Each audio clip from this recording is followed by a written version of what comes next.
If you're tired of letting summer fly by without making any real progress on your goals, this is your moment. I've just launched the Reinvention Rockstars series inside my Facebook group, Successful Working Women Rocking Reinvention. 6 expert women, 6 different focus areas, 3 months of high impact content, and 0 excuses. If you're ready to reinvent your life, career, or business, this is your all access pass, and it's completely free. If you worked with each one of us individually, that'd be over $30,000. So don't miss out and let another summer slip away. Join us now. You'll find the link in the show notes. Welcome to Rock Your Reinvention, where I help high-achieving career women like you get unstuck, make your corporate exit strategy, and successfully transition to your next chapter. Hi, I'm your host, Karen Freeland, a certified life coach and corporate exit strategist. Whether you want to start a business, become a speaker, or something else, I'm here to give you the tools and strategies to shift your mindset, build your confidence, and take bold actions so you can rock your reinvention. Ready? Let's go. Well, hello, and welcome back to Rock Your Reinvention. Today, I have a very special guest, Heather Falls, who helps ambitious female entrepreneurs like you grow their business by creating business growth roadmaps that are aligned to their life goals. In addition to business coaching and running successful live events, she is the host of the podcast, Grow and Flourish. So if you haven't checked out that show yet, you're going to want to add that to your playlist. Welcome to the show, Heather. Hi, Karen. Thank you so much for having me. I am so honored to be on your podcast today. I'm so glad you're here. We have known each other not that long, but a little bit, almost a year now, probably. And we'll talk a little bit about how we met, but it's always exciting when you can partner up with another female entrepreneur and just shine a light on someone else's success and help each other grow. So I'm thrilled you're here, and I know that everybody listening is dying to get all your business tips. Well, I'm excited to share. Great. Well, before we do that, let's tell people a little bit more about who you are and how you got where you are. So can you share that defining moment that got you where you are today?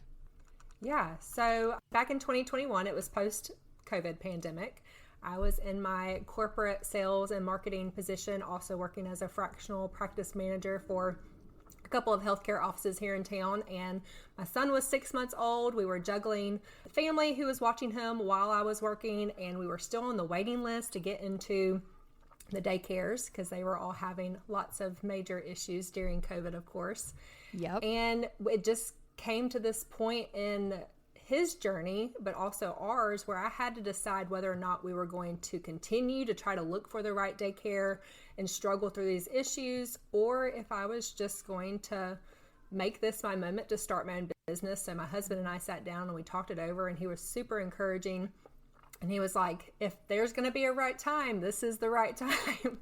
So we just made that decision together. And before my 2 weeks notice was up, I had already secured a client working less hours and making about the same amount of income. So I was really ecstatic, and it was really just like a dream come true, answered prayers, and yeah, the journey just grew from there. That is so awesome. And I love to hear stories where the partner is very encouraging, because a lot of the clients that I have talked to, they're really hesitant to talk to their spouses. And I always tell them, you're projecting, like you're imagining their response. You have no idea because you haven't even had the conversation yet. So I hope that that gives someone listening the courage to have that conversation, because you might find that they're your biggest cheerleader. Absolutely. And I think it's scary just because it's something different, right? And we don't want to cause confrontation if we don't have to. And of course, all of our situations are different, right? And so there may be some situations where it may not be the right time or the right fit, but you don't know unless you talk about it. I believe in open communication 24/7, no matter what. Yeah. And did you like your job? Were you happy with what you were doing? Or were you like the burnt out, like this, I'm miserable end of the spectrum? Yeah. So you and I have talked about that a couple of times, and I was absolutely 100% happy with my job. I loved what I was doing. I loved the people that I worked with. I was recruited back in 2019 to help this startup healthcare management company. And it was really a dream come true. the team, the leadership team, the people that I worked with, the clients that we had, all of it was really, really amazing. And I struggled stepping away because of that reason. I was traveling, I was doing the things that I wanted to do, but it was taking me away from my son. So, I mean, I already had a piece of me that was not happy. And the only reason was because I was traveling for that specific position that I had to go to conferences. And so that was taking me away from my son for several days at a time. And this was probably going to be something that would happen 2 or 3 times a year, right? Yep. And I had already, I say I, but my husband and I had already struggled for 3 years during infertility. And so I had already had a long time to think about what I wanted my life to be like as a mom and what I wanted our life to be like as a family. And spending time away from him was not what I wanted. Yeah. And I love that you were courageous enough to look at that and be honest about what was making you happy, what was making you unhappy, and what you wanted your life to look like. Because I think we're in our society, I love people to have choice, right? It's not one is better than the other. And I know you and I have talked about that too. It's really about what does success look like for you? And you were like, you know what? Maybe somebody else is happy traveling and having kids and putting them in daycare and having nannies and all that kind of stuff. But for me, no, I want to be there with my son. And so I love that you were just honest about that and then able to have the conversation and make that step away from something that you did love. Yeah, and I'll say too, like, we're a big traveling family. We love to go to the beach. We love to go on vacations. My husband travels for his work. And so it's also kind of nice just not to be able to have to ask for permission to do those things and to be my own boss and be able to make those decisions myself. So that was definitely another reason why I was okay with stepping away from that. Yeah, we have 3 vacations planned this summer, and it's like glorious because I could never do that when I was in corporate. It's like you go on one vacation, you come back to 732 emails, and you're like, never again. You know, it's so hard to manage. Yes, it is. It's hard to catch up after that. So let's talk about fear, because there had to have been some fear when you were thinking about starting your own business, and I know that this holds a lot of people back too. So what fears did you have? How did you overcome them? Just shed a little light on this for us.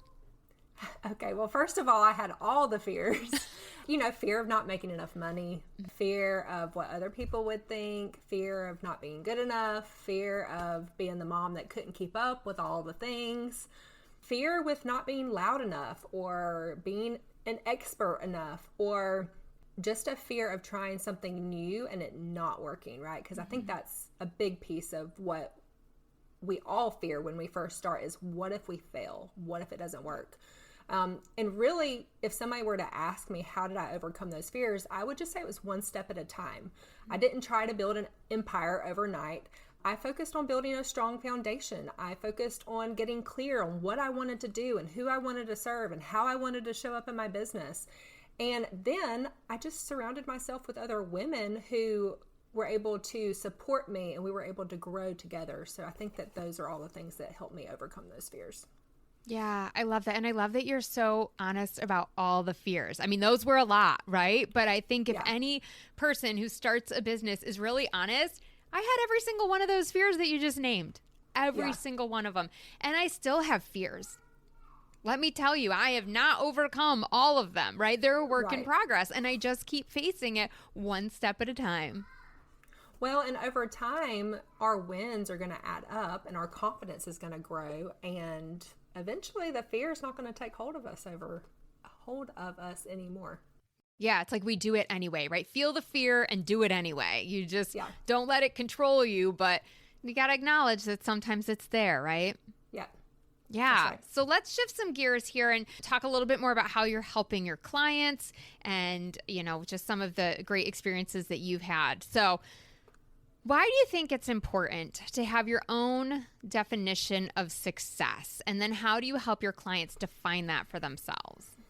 So I think as women entrepreneurs, especially in the online space, I know it's a little bit different if you're not on social media all the time, but I feel like too often we are comparing our success to somebody else's version of success. So we're seeing what they're doing online. We're seeing how much money they're making. We see how they're growing their business, whether that's 6 figures or 1 million followers or whatever their success metrics are. And we automatically think, okay, I've got to be like that. I've got to do it like that. Like, this is what they're doing. This is how they're becoming successful. So this is how I become successful. But in reality, success looked totally different for me. You said it earlier. Success for me was spending more time with my son. It was working less.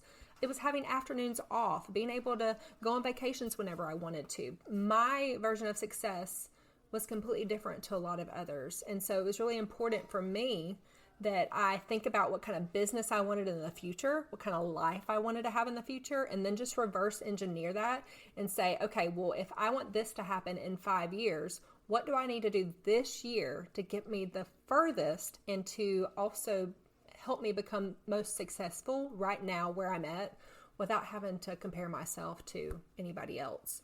And so I think that's the first decision, is like just being honest with yourself and where you're at. And so a lot of times when I'm working with clients, those are the first things that we talk about is, what is your version of success? What would make you happy? Not your family, not your spouse, not, somebody else that you've talked to about your business, but like you. What would make you happy? Is it the number of hours you work? Is it the certain task or responsibilities that you have? A lot of my clients don't want to be in the weeds. They don't want to be managing people. They don't want to be on discovery calls and all these things. They don't want to wear the sales hat, the marketing hat. They just want to work with clients and they just want to stay in their zone of genius. And so we work together to figure out, well, how do we make that happen? And then I think it just goes back to, again, blocking out the noise. If Instagram is showing you things that make you feel bad about your business, get rid of it. Get rid of those distractions. Yes, yes, and more yes. I love that. And I have unfollowed a lot of coaches. Like when I first started in my business, it was really encouraging for me to kind of see how they were doing things, what they were talking about, and to know that it was possible, right? It gave me that social proof that I needed that, yes, you can build a successful coaching business. But then I kind of got to this point where I was like, well, I haven't grown as much as they have, or I'm not making this alleged 7 figures. I still have yet to meet a real human being that's making 7 figures, but they're allegedly out there. And I was just like, you know what? This does make me feel crappy. This does make me feel like I'm not doing something right. And I started just not unfollowing all of them. And it's been glorious because now I just get to show up in my feed and see things that I want to see, or friends or whatever. And potential clients or clients that I'm working with, and it's so great. So don't be afraid to just, like you said, turn out the noise, put those blinders on, and run your own race. That's right. Yeah. But, thank you. And I'll add this one little point. When you get clear on what you want for your business, then that is the filter for every decision that you make, right? So it makes decision making so much easier in your business. Yeah. And you'll get, I think, at least I've found I get better and better at this the more that I do it and I catch myself, right? So like, I know I'll drive through a really nice neighborhood. I was taking my son's friend home the other day and I was like, man, these houses are so nice. And then I was like, wait a second, Karen, is that on your success roadmap? Like, is that something that you're trying to do, is get in a bigger house? No, I don't even want to clean the one I got. So the last thing I need is a bigger house right. with more space and more clutter and more, that's not my idea of success. And then as soon as I remember that, it's like I can just release that. I can bless those people who have those big, gorgeous houses and go, but that's not for me. And that's okay. Yeah, I agree with that 100%. So much more peace, in your everyday life. Okay, so I love the name of your business, first of all. So smart, Grow and Flourish. And a lot of small businesses, at least people that I've been talking to right now, are really struggling in this current economy. So I would love some tactics that you're seeing right now that are helping your clients grow their empires, even if it's not an empire yet. But what are they doing to actually get the grow part? I love that you asked this question, and I know it's different for every industry or niche, right? But one of the most powerful things I can say is just cutting out the stuff that doesn't make sense for where we are at in our business at that time. And then the other thing is figuring out, what are we doing manually? What are we spending hours trying to accomplish in our business, whether it's ourselves or our team, and how can we automate that and make that just so it flows better, faster? It just gets rid of all this repetitiveness, right? Mm-hmm. And then the third thing would be to look at your metrics, your analytics, your data, see what's working, and double down on that. We don't always have to change our strategy. We don't always have to come up with a new product or a new offer or a new service. We just need to look at what's already working, and we need to figure out how to make that even better. So Yeah. whether that's turning referrals into your lead strategy, or if you're using AI assistants and AI chatbots and all these things to follow up with leads maybe, or maybe you are just trying to figure out how to actually put a system in place for something you're already doing. So creating discovery calls or sending out emails, things like that, you can definitely see what's working well already, and then you can figure out what is a system or a platform that can help me automate that.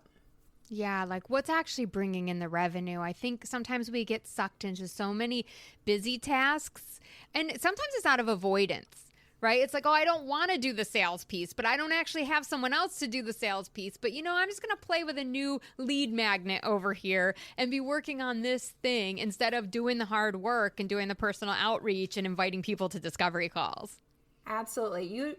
I'd say you'd be surprised about how often I talk to clients about that, but I'm sure you wouldn't. When our brain finds that we don't want to do something, whether we're not good at it, we're not skilled at it, or it takes us too long, it frustrates us, whatever it is, our brain is trying to protect us. And so we go into this mode where we automatically procrastinate and we don't want to do those things. So that's why delegating and outsourcing would be another, I would say, must have for any business, to figure out what are you not so great at, what are you taking a long time to do where somebody else would be a lot more skilled at it and could do it a lot faster. Because ultimately it's either time or money that we're giving up in our business. And so if you're not spending a lot of time, then you have to pay the money to have it outsourced or to delegate somebody to do it. And if you don't have the money yet in your business, then you have to spend the time doing it. And so you have to juggle which of those makes more sense for you right now. Yeah. Absolutely. And I think that ebbs and flows too through different seasons of our business, right? Where if you might be in a boom era where you're making a ton of money, it's like you can afford some of that those luxuries, right? And get some of those systems and things in place. And then if things are a little bit slower, sometimes, if I'm not a big fan of going in debt for our businesses. So everything I do is self-funded so that I can always be in the black. Then I got to do those things myself. And I've had seasons where I've had to do that stuff. And it's like, okay, but it's my business. And if I want it to be successful, you got to do it. Yeah. And there are some, I don't want to say there's shortcuts to overnight success, because that is not realistic. That is not real. I do not believe that. But there are some shortcuts that we can take in our business. So whether it's a template or a system or something that we can use that will help us get whatever that is that we need done, completed like 10 times faster, there are things out there that can help us with that.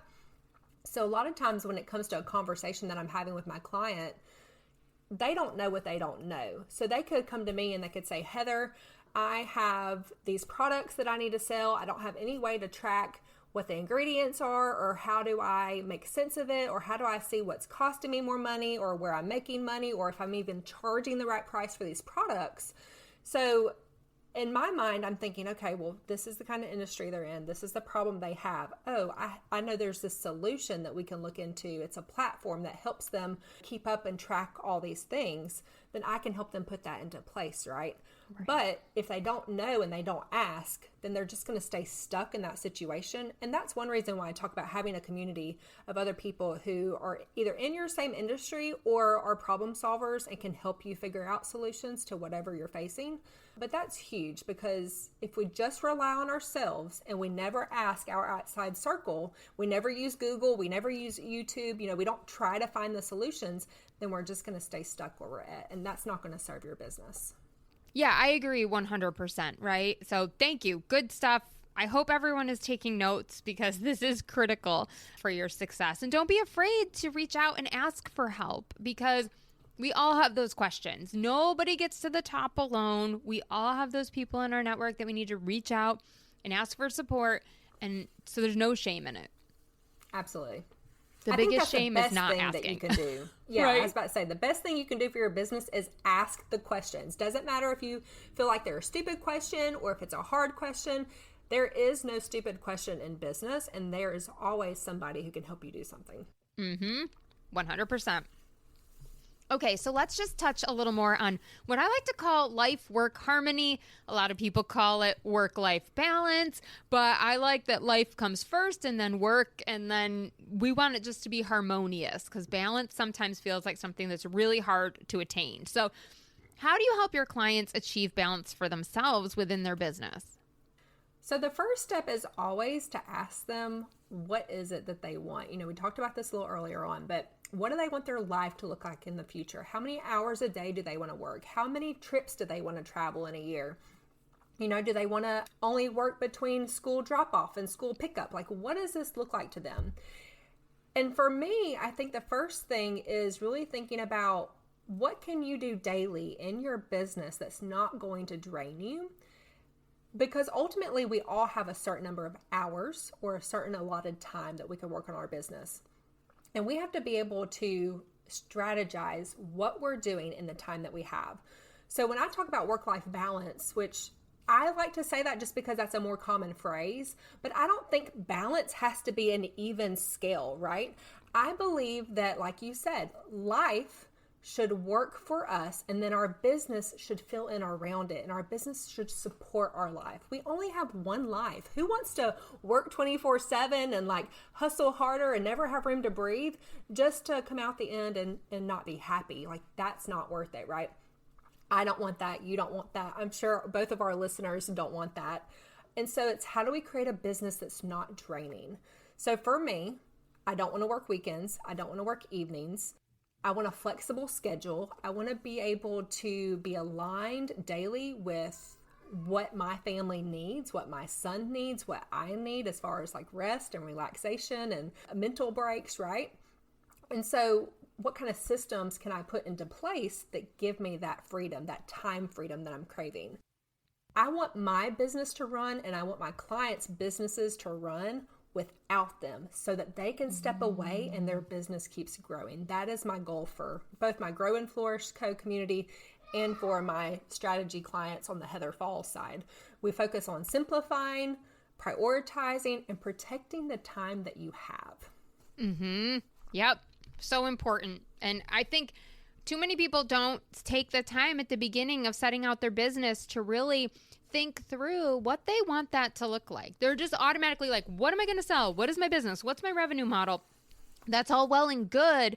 But if you build the business and then try to build your life around it, you're going to end up in the same position you were in corporate, I think. Yeah, I agree. Yeah. I do. Well, thank you for sharing, because I think balance is one of those things that we can, if you have come from that hustle mentality, which I did, and you walk into your business without more of those guideposts, you're going to end up working 24/7, even though it's for yourself, like you're still going to be burnt out. You're still going to overdo it. So really important to take the time, even if you think I don't need to do this. You do, because old habits die hard, and you will be that workaholic that you were in corporate in your business. I will add to that I believe as women, we feel a lot more guilty in our business if we're not constantly working in our business. And that's another reason why I feel like automations are so powerful, because things are still moving even when we are not in our business. And so if anybody listening is struggling with that, I don't feel like I can step away, right? Then that's why it's even more important to figure out what are the things that are taking your time so that you can keep the momentum going in your business and you can still feel like you can take breaks without guilt. Yeah, thank you for mentioning that, because I hear that all the time from my clients in all walks of life, but just like, I can't even sit down and enjoy a hobby until all the chores are done or all the things are done. And it's like, what? No, we totally can. We have to be able to give ourselves permission to relax, to step away from business, to do things that light us up, so that when we come back to our work, we're even more refreshed. We see things with new eyes. We can problem solve better, right? There's so many reasons why we need to take breaks and step away. Yeah, I agree. Okay, so I said in the beginning that we met through volunteering. And so we are both part of the organization Junior League, and we met recently in a Lean In circle that you were hosting. I'm just curious, how important is giving back been to your reinvention, this pivot that you had in starting your business? And in what specific ways have you benefited from volunteering? Oh gosh, I feel like I could go on and on and on about this one particular topic, Karen, because community and being there for other people has always been a core of me and my personality and like just who I am as a human being. I've been volunteering since I was old enough to have my driver's permit. Started off volunteering in the hospitals, just assisting with like copying paperwork and patient work and, taking patients' snacks, when they're on treatment. I just kind of kept it as part of who I am all throughout these years. I volunteered a lot in high school. I volunteered in college. I still volunteer to this day. I'm really involved with United Way of West Alabama. I am on the board of Easter Seals West Alabama. I'm a new member on the Junior League of Tuscaloosa. But I just feel like there's something powerful with when we choose to help others with our gifts and our passions. I feel like God created us all for a reason. And I've always just been connected to building the community. Now, I will also say that I haven't always had money to give back to organizations, right? And remember what I was telling you earlier. I said you either have money to give or you have time. And that's just kind of what I did. When I wasn't working, I was out there seeing what organization I could be a part of, who needed a friendly smile, who needed a greeter, who needed somebody to come and say hi to their grandparents while they were in the nursing home. Like, it made me happy to make other people happy and to do good things. But I will also say that it's also allowed me to connect with a lot of really great people. It's also helped me stay grounded in the things that mean a lot to me. So it's not always just about my business. It's about how can my business give back. And I think that this is different for everybody, of course, but when I started Grow and Flourish Co., I knew that I wanted that brand to give back to the community. And I still to this day kind of struggle with how I want to do that. But ultimately, I've just chosen for every in-person event that we have, whether it's a business growth workshop or if it's our business summit here in Tuscaloosa, every event is going to give back to a local nonprofit in some way. And typically, I choose a nonprofit that's supporting women and children in need. So the first couple events that we had went to Easter Seals, West Alabama for our Nurse Family Partnership Program. I would have attendees bring diapers and wipes and baby items because that specific program worked with first-time moms and families who really needed a support system because they didn't have one. And so what I figured out was that their nurses through that program were using their own out-of-pocket money to buy items for these babies and for these first-time moms and families. And I still get chill bumps talking about this. And so I was like, well, of course I want to do something to help that program and to help these other moms, me being a mom, knowing the struggle. And I knew other women who had gone through that program, and I saw the benefit of that program. And I just knew that that was the right fit. Some other organizations that we supported was this last time we did give back to the Junior League of Tuscaloosa. We weren't really able to give back in a way that I really wanted to, just because this was a new event for us. And just some communication things happened, and it felt like the event happened really quickly, and there was just a lot more that I could do. So I feel like for me personally, I feel guilty when I'm not able to show up and give back to the community in some way.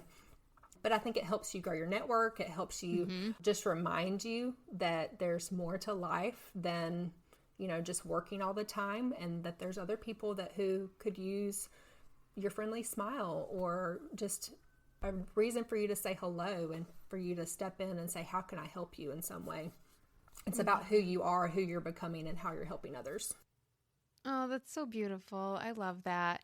And it's interesting because when I was in corporate, for me, it was so easy to donate financially. I'm like, I'll write you a check. Here's some money. Leave me alone. I don't have time to help you. Goodbye. Here's And so for me, once I left corporate, it was like, no, I want to be involved with my time. I want to be there. And like you said, getting this realization that there's so much more out there, and there are people who massively need our support and are so much better off than me. And like, it just also makes you more grateful for everything you have. Like, there's so many things that come along with volunteering. Yeah. So I highly recommend rolling up the sleeves and finding a way to incorporate that. And it just does give you another dimension too for your business. And sometimes, who knows, you might meet clients or come up with other collaborations or partners or different things to help you. So I think that's awesome. Yeah, and I think there's a lot of different ways to give back. It doesn't always equate to volunteering for a nonprofit organization. I know for me, for my Heather Falls business, I do a lot of free trainings. So I will work with the University of Alabama Entrepreneurship Group for their ERG resource groups, and I'll offer to do a training. Or for the Chamber of Commerce, I'll say, hey, I have this training that I can provide. So there are a lot of other ways that I do try to step in and give back as well, because I told you earlier that you don't know what you don't know.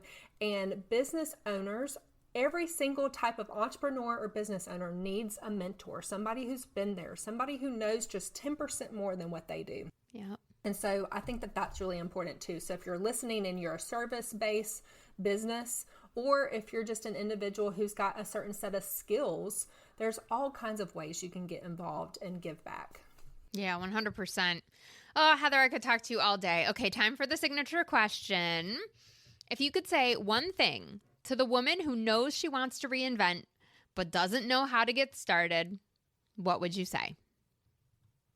I would first say, and this might sound a little weird coming from me as a strategist and as somebody who plans all the time, but you don't have to have a huge 10-year plan before you start your business.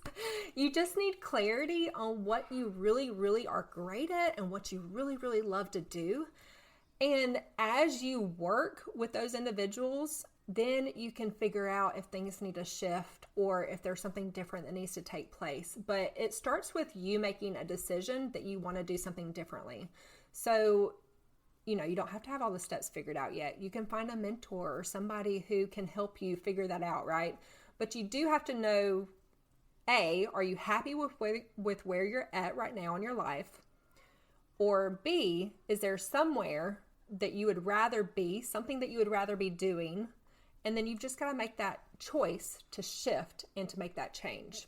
I will tell my clients over and over again that you are the only person that can change your life. You are the only person that can make your life better than what it is. If you're not happy with something, go and change it. That's all you got to do. Make that decision. Yeah, there's no change fairy that shows up with a magic wand and says, okay, oh, you don't like this? Okay, I'll change it. You have to be the magic wand yourself. So yeah, love it. Thank you so much. Thank you for spending time with us today and sharing all your wisdom. If people want to go get more Heather Falls, where should they go? Well, I would say if they have business strategy questions, then I'm happy to, take a look at what they have. heatherfalls.com. You can find me there, or on Instagram at Heather Schlick Falls. And I know that's a mouthful. We'll put it in the show notes. All right, great. Or you can find us at Grow and Flourish Co. if you are a female entrepreneur, creative, or small business owner, and you are looking for community and support. You can find us on Instagram at Grow Flourish Co. or growflourishco.com. We'd love to have you in that community as well. Awesome. Thank you so much. I really appreciate you being here today. And I know you dropped a lot of wisdom that's going to help our listeners grow their business. Well, I'm excited you had me here today, and I'm sure we'll be doing this again. Thank you so much. Thanks for tuning in. I hope you're inspired to take action by committing to one of the tips or strategies we talked about in today's episode. If you want more accountability and support, I've got your back. Book a complimentary Empowered Exit Strategy call today. Visit KarenFreeland.com to learn more and book your 45-minute session. Until next time, stay fabulous.